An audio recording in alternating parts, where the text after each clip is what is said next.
অনেকের মধ্যে বোধহয় হৃদকম্প শুরু হয়ে গেছে, যারা নাকি বড় বড় ডায়লগ দিছে না, ওই ডায়লগ বলতে হৃদকম্প শুরু হয়ে গেছে, যে ওই বেটা জানে আবার কার নাম বলে দেয়। এবং এটা হতেই পারে, কারণ যে লোকটা ট্রিগার টিপেছে তিনি যে ট্রিগারের পেছনে একমাত্র ব্যক্তি তা কিন্তু নাও হতে পারে। ভাড়াটা এখনই যখন খুন করে তখন তাকে তো কেউ না কেউ ভাড়া করে, যে ভাড়া করে সেই হলো আসল লোক।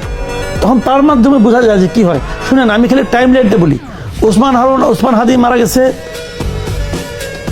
মানে ঠিক নির্বাচনের তফসিল ঘোষণার পরের দিন, এবং সে মারা যাওয়ার সঙ্গে সঙ্গে একটা স্লোগান উঠেছিল, ইনকিলাব মঞ্চে পড়ছিল, যতদিন পর্যন্ত হাদির বিচার না হবে ততদিন পর্যন্ত নির্বাচন হবে না।